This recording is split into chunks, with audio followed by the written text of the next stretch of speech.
Welcome to Gray Matters, the podcast for women who are done with the all one-size-fits-all health advice and ready for real, honest conversations about hormones, fitness, and feeling like themselves again. I am your host, Haley Pindle, here with my amazing co-host, the Dr. Emily Marshall, here to serve you guys the best way possible. So let's get into what matters. How'd I do? Let's get into what matters. A little bit, but that's fine. I thought it was great. Sweet. And just because John was like, you know, are you going to say, let's get fired up? Let's talk about what matters. Let's talk about what matters. It's not as fiery. However, we're changing it up, you know? We're just, I don't know. It might morph.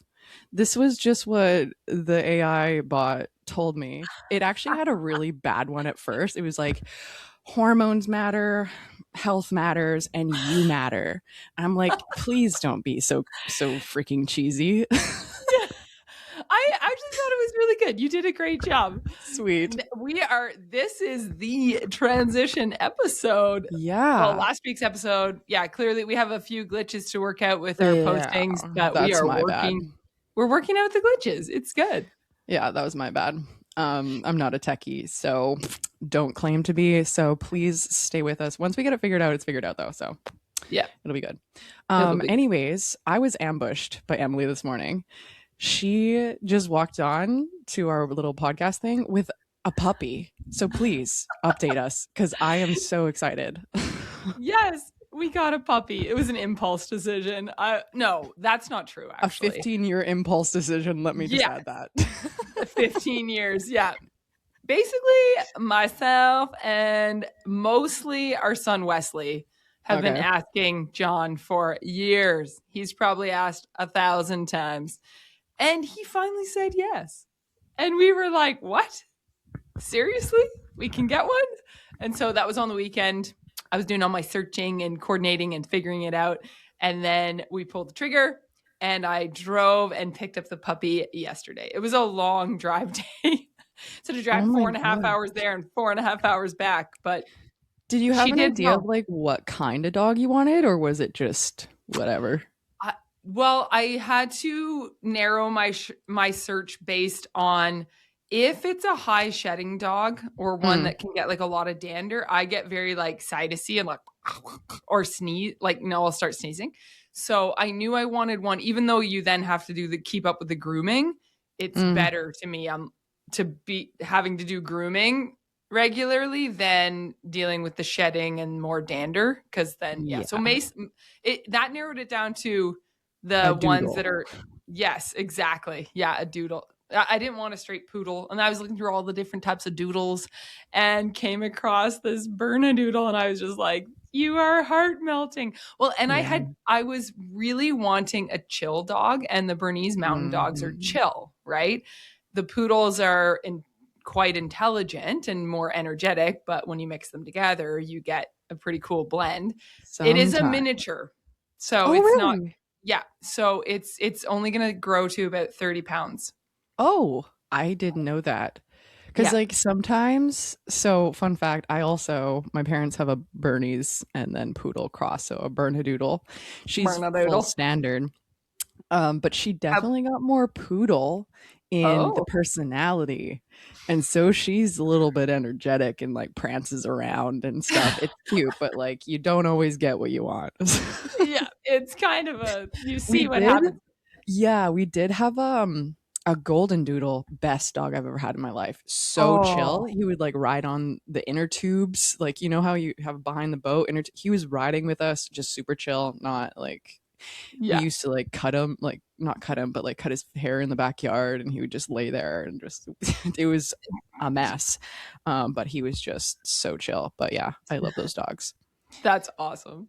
Oh yeah. Well, she seems pretty chill so far. She's pretty snuggly.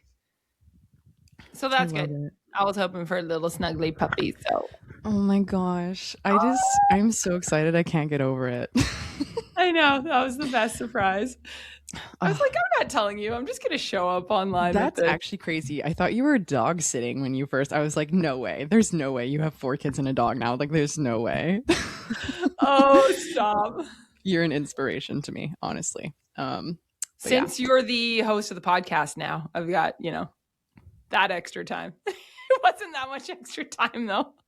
Oh yeah, it was I don't know. We'll see. We'll see. It's not like we're like Jay Shetty. Like we're going to like Oh, we are the next level. podcast studio and recording and have a bunch of producers. It's literally me. So That's gonna be us in 5 years though, let's be honest. that's true. That's the goal. Is But is that the goal though? no, it's not. It's not actually the goal. Because we're kind of half in, half out. Let's talk Anyways, about that. I am. Yeah, we're going to talk about the half in, half out in terms of recovery, period recovery. You can speak on it in terms of injury recovery, even like business too. I think like that would be a good one to touch on. But yeah, podcast, a little bit of half in, half out, because it's not our whole life. And the thing is, we're okay with that. Like, I'm okay with kind of half assing this.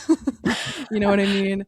But like for my clients too, who are like in quasi recovery or half in, half out, it's like they care about it so much. And same with me when I was going through eating disordered recovery. Like I really wanted to recover, but it feels like you're doing a lot, but you're not seeing results and spinning your wheels. And it's super duper frustrating to be in that quasi recovery.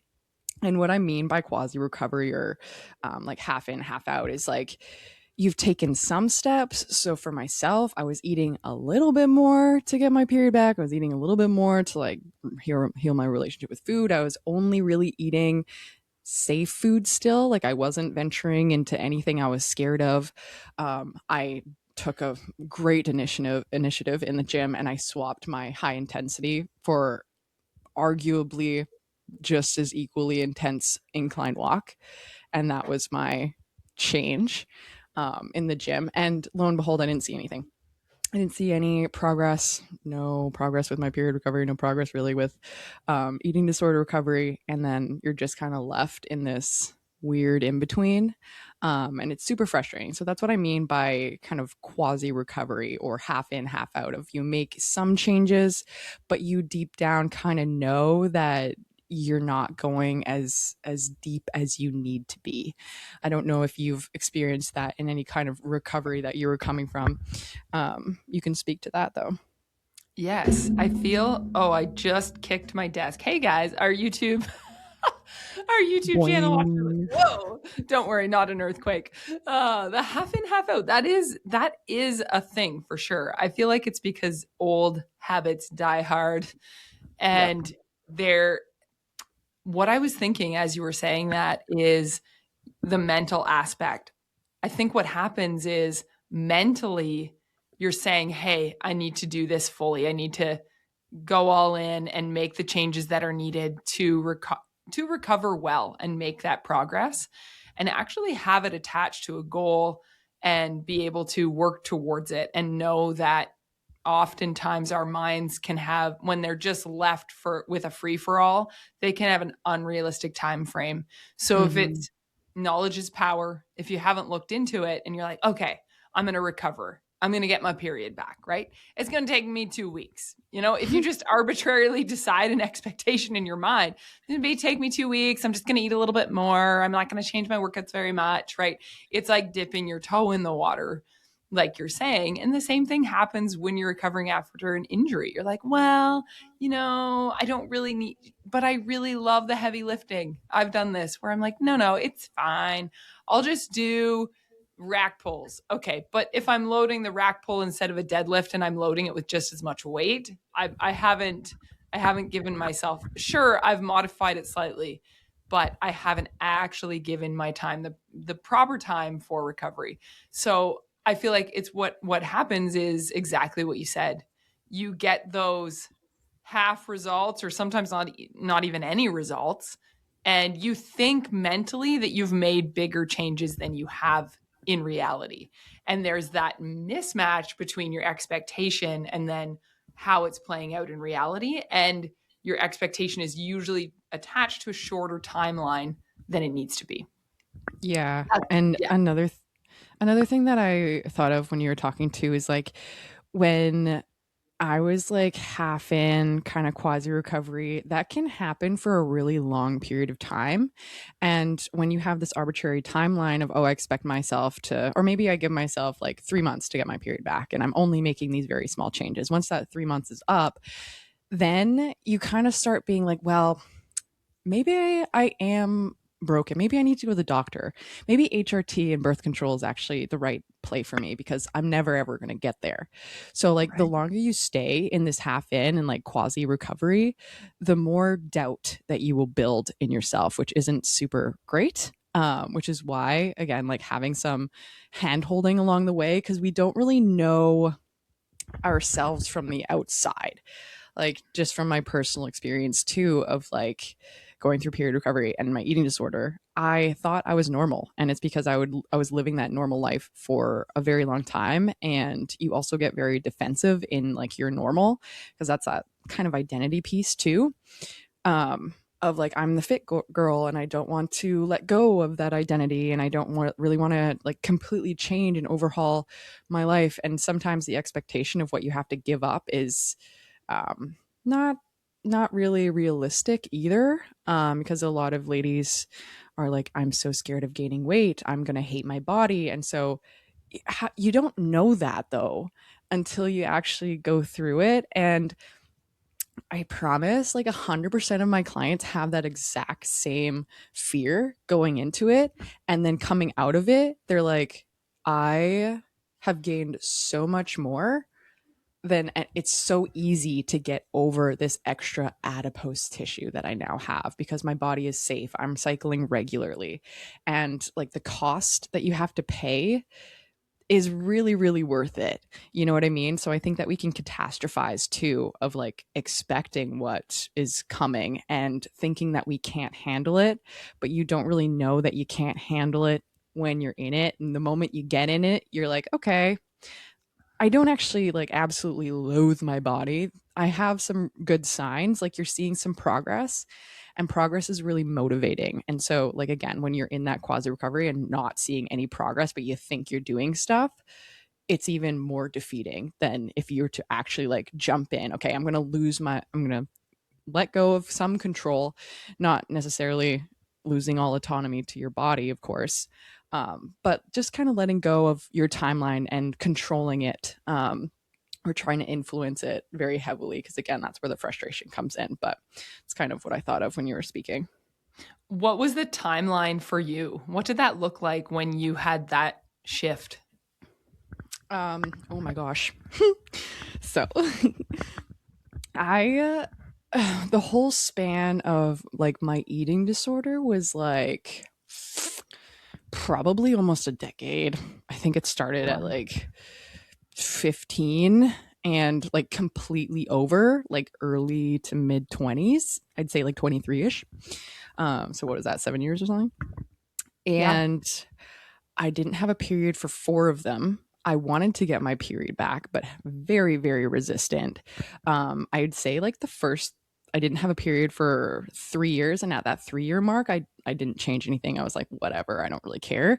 And then I started to see the negative impact of that, where I didn't have any hair. I was scared of going to the hairdresser because they were going to comment on how much hair was falling out of my head. My bones were kind of cracking, on the verge of injuries. Just really, my gut health was in a really bad place. And that was sort of my rock bottom, in a sense of like, okay, something needs to change. And so I did make small changes at first. Like I mentioned, I was like, okay, I'm going to swap my high intensity for intense incline walk. I'm going to eat more, but I ended up compensating. So I ate more, but I had to justify it with like getting more steps. Or I'm like, okay, now I have to walk to school and I can't drive to school because I have to burn this off. So I was kind Right. of like satisfying it, but I was also compensating. So it was like not, it was like equaling itself out, which was so draining. Not only because you think you're doing stuff, but also like my output was so high that it's like, okay, now I have a standard of getting like 20,000 steps, 2 workouts a day to keep up with this like calorie goal that I was having. So it was just a really bad cycle to be in. But I was having a really hard time letting go of like the compliments and being the fit person and having my body change and people recognizing that. That I didn't really want to go all in until I say like that 4 year mark. So I did like quasi ish for about a year. And then after that year, I was like, okay, I'm going to go all in. And at that point, the only um, method for period recovery was the all in method, quote. And what that means is like that minimum 2,500 calories, not exercising, sit your bum on the couch kind of thing, which I did, but don't always agree with. But I did it. And at the 3 month mark of doing that, I was eating more actually than 2,500 calories. I was eating probably close to 3,000. At 3 months, I got my cycle back. Woohoo!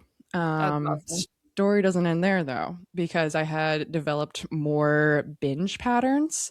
Just because it's a very emotional thing to go through of like your body changing at such a rapid pace. And I found I was emotionally eating because I was like stressed about this. I couldn't exercise. I didn't have any outlets, very isolated. So now I was using food to cope with all of this. And so I had developed more of like binge eating patterns, was in a substantially bigger body than I was before. And I was like, oh my gosh, okay, great. I got my first period and now I got my second, I got my third. And I'm like, great, this is my okay to go and lose all the weight. And so I went into a cutting phase, which was how I knew how to do best. I was like fasting. Um, oh my gosh. I remember my like breakfast or like my first meal being like lean protein and veggies, and I just was not I was eating like I went from like 3,000 to like 1,600 calories because I'm like, okay, Oh, great, now I know, please. I know. it's a huge um flux, it right? was really really big, and I lost my period the second month I believe I did that.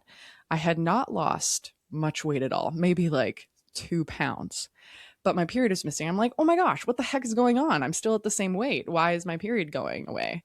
It's because of the energy availability that I only thought it was because of my weight. So since I had Mhm. made such a drastic decrease, my body was like, okay, this girl doesn't know how to take care of me anymore. So I'm going to take this away again. And so I was really, really frustrated. And for Oh, those of you who aren't super aware of like why your body does take away your cycle, so you have a in your brain called the hypothalamus, and like hypothalamic amenorrhea is not necessarily a reproductive issue. It's a communication between your brain and your reproductive system. So when your brain perceives your environment as stressful, not just like your weight, not just nutrition, not just exercise, it's a whole thing, and it's your stress load. So I was increasing my exercise quite drastically, doing more cardio, fasted, decreased my calories by like 1,000 calories. And that put a massive amount of stress on my body. And so the communication stopped because it was like, okay, this girl is in a very stressful environment. Maybe she's in a famine, like there's no food available, there's no food around. There is no way that I'm going to put the added stress of a potential pregnancy on this girl's body right now. And so it shut it down again. And so it's got a lot to do with the energy availability aspect of it. And so when I started learning that more, I read this book called Roar, and I read a book called The Woman Code, which was more cycle syncing. I didn't really like that book much at all, but I just wanted to just kind of expand my knowledge of like, how can I actually do this without like going all in again, because that was just the worst experience. And so I came across this book called Roar by Dr. Stacy Sims. I love her. I love her terminology, how she explains things. And that's where I came across REDS, Relative Energy Deficiency in Sport. And we did an episode actually with Dr. Renee McGregor, I believe, yep. Yes. on REDS. And so that's more so the athlete female athlete triad, it used to be, which is a pairing of low bone density, disordered eating, and a loss of period. And so I was like, okay, this is me. So how do I get out of this? And so I came across energy availability and that sort of equation. And it wasn't just like, oh, you have to sit your butt on the couch and eat a massive amount of food. Is that the quickest way? Probably, because you're closing that gap very suddenly and fast. But Mhm. that wasn't sustainable for like life in general. It's like, okay, now I have a bunch of questions. How do I introduce exercise in a healthy way? How do I actually get over all of these fears of, food and intake, and getting over like the fact that, oh my gosh, I can't eat over 2,000 calories or I'm going to gain weight kind of thing. So I read that book and then gradually increased my calories. I was still doing weight training as well. My period came back, um, and my binging also went down quite a bit as well, because I had increased my calories, not to a point where it was going to inflict a lot of food noise. I think a lot of people think food noise is emotionally driven or stress driven, but a lot of it is physiological. So the way that your body gets you to eat, first and foremost, is for you to think about food. So I was like thinking about food a lot, eating 1,600 calories, obviously, because I was Yeah. hungry. So once I actually like increased it on average, a lot of that food noise came down, and my body eventually did a recomp on its own without me having to manipulate it. So I think like patience was a huge thing that I had to learn, and I learned that in the second time I got my cycle back. But yeah, it was quite a rigmarole. So that's my backstory. I don't actually remember your original question, but hopefully you liked my TED talks. No, it's good because it gives a lot of insight that we can draw from your story, and Mm-hmm. this is the real story, right? It's not a hypothetical thing, and it allows people to go, okay, yeah, where am I feeling I sit on this spectrum, and how I interact with food, and if some people don't realize they have an energy deficiency, Mm-hmm. right? So that's a big deal.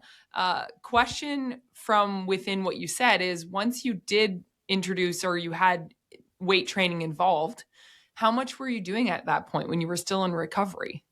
I was doing probably 4 days a week, 3 or 4 days a week, of upper lower was my split. And I was training with reps in reserve. I think we've mentioned this before, but reps in reserve is essentially stopping around like that rate of perceived exertion of like maybe 7 to 8. So 2 to 3 reps in reserve, stopping 2 to 3 reps before your failure rate. So I wasn't pushing myself to the extreme intensities, because again, thinking of total stress load, we want to bring down. Your training is not separate from your personal life. So like recovery was stressful, work was stressful. I was doing this, that, the other, and then adding in like the standard that I wanted to keep with my training was very unrealistic. So I brought some volume down, I brought some intensity down, which allowed me to maintain the muscle mass that I had built, and also like the mental aspect of going to the gym, because it makes you feel more like, okay, I haven't lost all of myself, Right. right? And I think that's a lot to do with it too, because a lot of my clients are like, the gym is a very big stress reliever. And I totally get it. Like, same here. I love it. I love the community aspect. I love feeling like a part of the community. Moving your body is not a bad thing, but sometimes going through period recovery, I see a lot of people perceive movement as a bad thing, and they think that their body is some porcelain doll. So it kind of proves that it's not, and you can continue a relatively regular life without obsessing over this one singular thing you're going through. That's what I think a lot of people struggle with too, is like their life becomes period recovery. Like their life was their eating and like food and nutrition and tracking and their workouts. So if that's a way, like what are you going to obsess over now? Typically that's period recovery. Right. And now they're obsessing over their body. They're obsessing over like how much they're eating. They're obsessing over the hacks and all of this other stuff. Right. So Yeah. um it's kind of like finding that happy medium. And that's what I would say I wanted to do. Like I went from training like 6 days a week to not at all, to doing 3 to 4, like that happy medium of like, okay, I can get in the gym. I can feel that community aspect of it. I can use it as my stress reliever, but I'm not obsessed and it's not my life. It's a complement to my life. Just like period recovery is not my whole life. it's something that I'm trying to improve on. It's something that I'm going through, but it's not like everything, if that makes sense. It does, yeah. And with that, did you find when you were doing the 6-day workout week and you were like really Mm-hmm. intense into it, how long would you be in the gym? Were you there for like 2 hours? Was it an hour and a half? And then what did that shift to once you went to a 3 or 4 day? Were you doing 45 minutes, an hour? I'm just kind of curious to give us a better Yeah. understanding. So so like very, very start, when like my eating disorder was being developed, started out as like one time a day I'd go to the gym, and then it went into two a days where I do a workout, like a YouTube workout in the morning, and then I do my regular training workout in the afternoon. This was overtraining for sure, Yeah. which made me lose my period as well. And then my quasi recovery changes I made were just like taking out that one workout in the morning, but I kind of replaced it with a more intense like cardio session in the afternoon. So I'd be in the gym even longer to compensate for that morning workout being taken away. Oh, Yes, I know. And so then it was like, okay, this is way too much. And then I would take away the cardio, replace it with the walking. And then I completely stopped, which was a mind screw up. oh, Yeah, wow. Yeah. I Yeah. completely stopped with everything. And then I was like, okay, how can I do this a little bit more gradually and holistically? Which is then I went into the 3 to 4 day split where I was doing about 45 minutes. And like to this day, I'm only in the gym 45 to 50 minutes. Like, Yeah. and then I either go into the sauna because I'm like, I just want to get my workout over so I can go to the sauna. Yeah. No, that's great. That's a good, like, positive reward. Good Yeah, reinforcement. Nice work, Haley, on exactly. that one I with the love the sauna. sauna. That's great. It's interesting when you say that. I think back to when I was training for gymnastics, and at the time, I wouldn't have known I was in relative energy deficiency, but I definitely was. I didn't Hmm. get my period. I didn't identify it as, oh, I lost my period. I just never got it because I was in the Hmm. gym training 3 hours. We had 3 hour practices 4 days a week. And then we had a 4 hour practice on Saturdays. And then I was also doing like running and Yeah. other weight work. That was just the gymnastics club training. So this is like a ridiculous amount of training. And I did eat a lot. And at the time I didn't have an eating disorder per se because I was just consuming tons Yeah. of calories, but it wasn't always good stuff. I wasn't afraid of eating anything, but I could come home from a practice and eat a full row of Oreos and drink like half a jug of milk. And it's like, yeah, I wasn't afraid, but it's really not the best thing. Yeah. But my mom was always making us good home cooked meals where we'd have a mix of protein and vegetables, fruits, Yeah. rice, whatever. So I did definitely have a whole mix of things in my diet, but I was just, yeah, could not consume enough calories. It's not like I was tracking it or anything. I didn't get my period until I was, I believe, 15. And at the Mm. time, I got diagnosed with hyperthyroidism and hypoglycemia because I'd be on the balance beam doing something and, I'd faint. And it's so interesting now knowing what I know is like, oh, I was energy deficient. So I got put on a thyroid medication from basically age 14 or 15 to about 19, and then it stabilized and settled. But it's so interesting. That was also, once I hit 20s, I think, yeah, no, I competed till I was 22. So I was still training a lot at that time. And I don't really know. I'm like, I might have been eating more by then, but also, just going through period or puberty. And then I did end up getting my period. So there's a lot of shifts and changes happening there.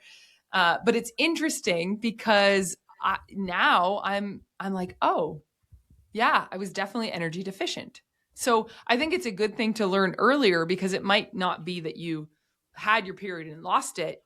You might just be delayed in getting it because, you're already training as a young athlete and you're not consuming enough or nutrient dense foods enough throughout the day, etc. So that was one thought that I had, just kind of thinking the parallels in my own story without specifically having an eating disorder, right? The other thing that I was thinking when you were saying as you're coming back into that phase where you're implementing a good, healthy strategy that's sustainable moving forward. I love that.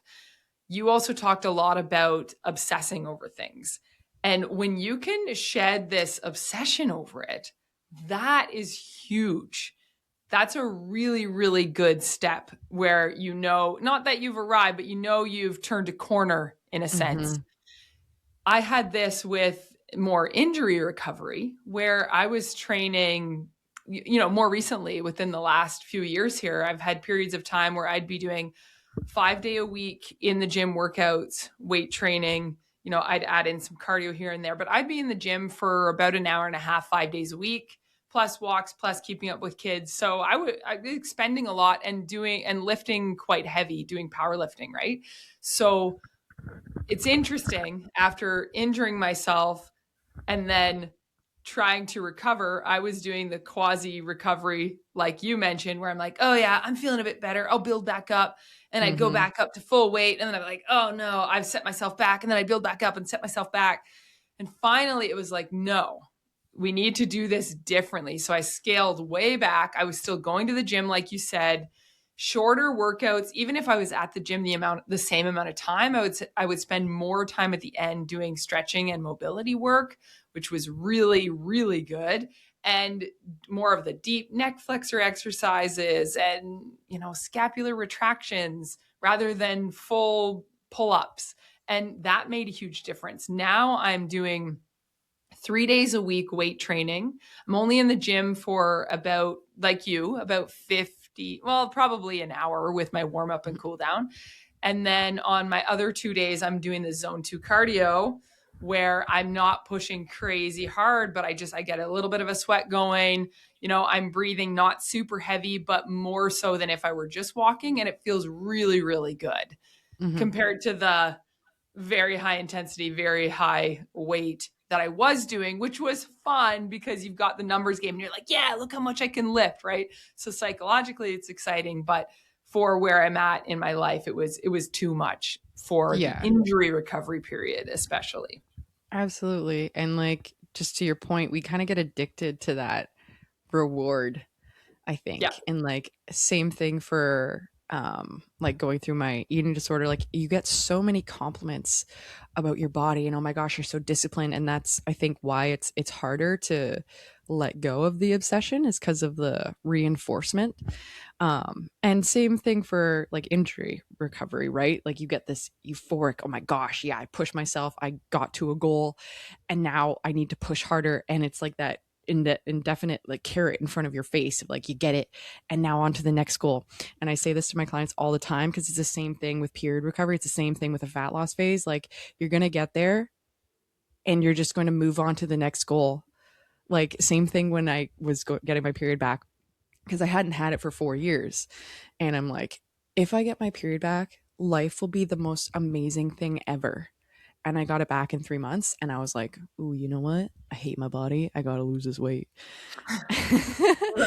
And It I'm didn't like match. into this next part of my life and blah blah blah. And so like slow down, like there's no reason to like go balls to the wall and like hyper speed or hyper fixate on something. You can't really control the outcome. And like if it's ruining your life or it's consuming all of your thoughts in the day, like I think that's just something to look at, Yeah. rather than ignore.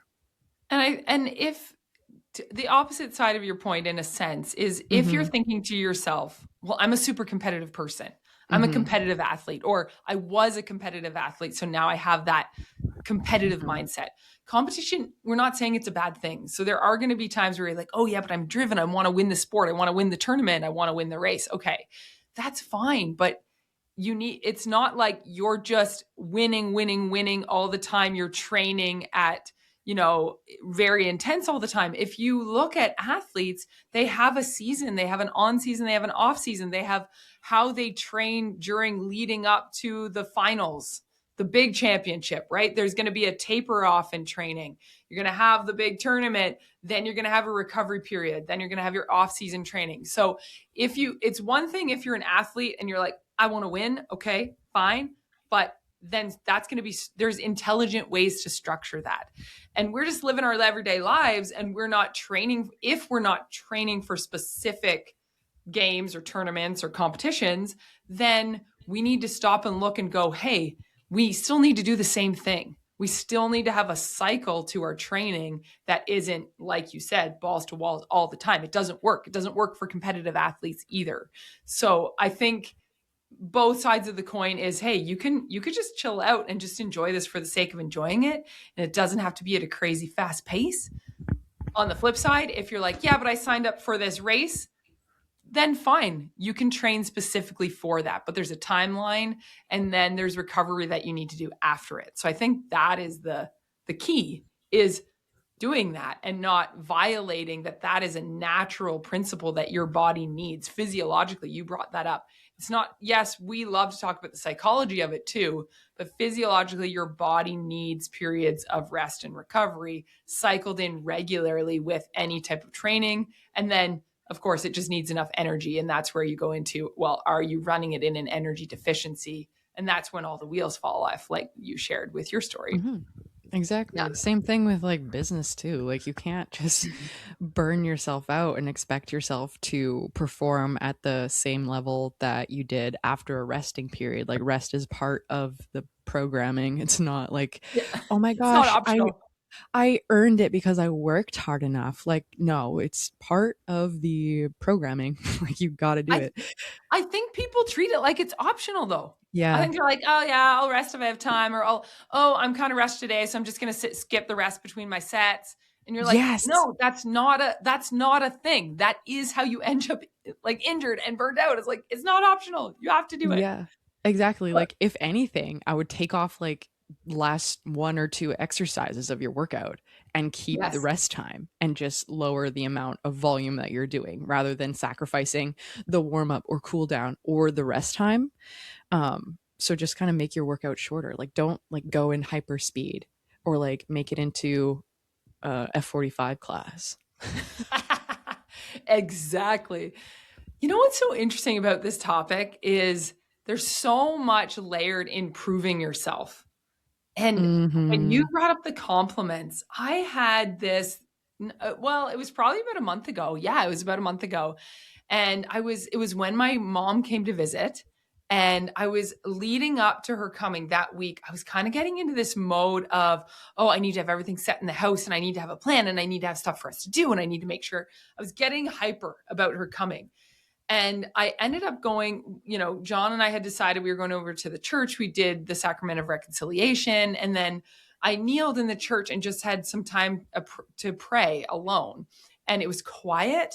And as I was praying, I just started letting myself have some tears. Like I'm just praying and I'm crying. And my prayer was, God, what is this? What is the source of me feeling like I have to have everything organized and I have to have everything, whatever, a certain way, or I need to be a certain way or look a certain way?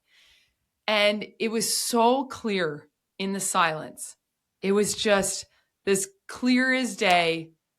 You don't have to prove yourself. Stop trying to prove yourself. You are loved. Like the Lord was just like, I love you. Regardless of whether you prove yourself. And I realized that it's something that I inadvertently was doing with my own mother, where I was like, well, I have to prove to my mom that I have my life together, and I have to prove to her that I'm successful, and I need to prove to her that I'm organized and that my kids aren't too crazy. And I was like, I'm so thankful for that prayer time, because I was like, no, I don't have to prove anything. I have a wonderful mother. She loves me. She's never said this to me. It's just this thing that I've decided to do over time because of recognition through all sorts of different things. It's a mindset that develops. And it was such a weight off my shoulders, like such a weight. I was like, oh, I don't have to prove myself. It's like I let it go. I walked out of the church, had the best time with our parents, the best vacation, all because I wasn't actually trying to prove myself. I wasn't trying to hyper control. I feel like that was the first time I did that in like my whole 38 years. Like I might have had windows where I've stopped trying Quasi, like you said, but this past month has been amazing just because of that really sinking in. So I would say when you're thinking about, but I'm addicted to or I'm obsessed with the compliments, it's Mhm. like, well, you're trying to prove you look a certain way, right? There's Oh, I always need something under it. Yeah. yes, I need to pull more weight so I look stronger. I'm proving how strong I am. I need to, build work all hours of the day and make tons of money to prove what? That I'm successful and that I can buy whatever Mhm. I want. Or to keep an upfront of a certain lifestyle because people are watching me on media and I need to look a certain way. It's like it's all comes back. What are you trying to prove? Yep, You're exactly. trying to prove that you're worthy of love when you're worthy of Mhm. love either way. That shouldn't be demotivating though. Because I also went through a phase where I was like, well, if I'm not trying to prove myself, what am I trying to do? Mhm. So I just do nothing? No, No. that's obviously not. That's what I'm saying though. If we go back to that mental extreme, Yeah. you can if you believe for many many years that your motivating factor is you have to prove yourself, then it's easy to go back to the extreme of your workouts and the extreme in your restriction in your dieting and the extreme in your whatever else it is, right? Working till you burn out. But when you take that away, you go, okay, well, let's think of a different reason why I would want to be disciplined in this area other than me just trying to prove myself to you. Yeah, exactly. Oh my gosh, that was so beautiful. Oh, I just want to make a little comment before we wrap up, but I think you made a really good point about just being aware of it, right? Because I think that everybody and their dog, your new dog included, um, has this sort of underlying need to prove themselves to or show their parents or something like that. You know what I mean? Like yeah. inherently we all want to like have our mother and father be proud of us, Yes. right? And so if you just kind of if you would have let yourself run on that, primal instinct without adding that interruption to it, you would have still been that hyper fixated, hyper focused, and just let that run on autopilot rather than that interruption point of the silence and the praying, right? Where you were able to ground yourself and be like, no, my mom or dad have never like even said that, and I'm just kind of like reflecting that and I'm putting words in their mouth because I think that myself, right? Yes. So I think you added a really good valuable point of just adding that interrupt into your primal brain to kind of redirect it, and that's how beliefs shift, right? So love Yeah. this episode. That was good. And I feel like it's one of those things when you have those pattern interrupts, especially in the Mhm. stress cycle. Yeah, When I look exactly. back at it, I see it as every time I've allowed myself to go down that road more, it's breeded more stress internally and externally, Yeah. which comes back to your point right from the beginning with your whole story, which is like stress would like suck you back into, oh, I'm just going to do this super intense incline walk. Okay. Mhm. But that's going to be just as hard on your body as what you had already been doing. Exactly. It was just a little it was, kind of scratching my brain a little bit, being like, yeah, Haley, you're making progress, but you're also scratching the part of your brain that's like, I don't want to give this up yet. So, Exactly. yeah, it was, Ah. yeah. Anyways, I'm glad that's over. But thank you. Do you have any closing thoughts before I send you off I with my new I am closing? literally just pumped to hear your send off. Let's hear your Oh, send off, it's Ellie. it's not really very it's not as okay. Share this episode with a friend, subscribe to all of the channels around, leave us a review on Spotify, Apple, YouTube. And until next time, stay in the gray.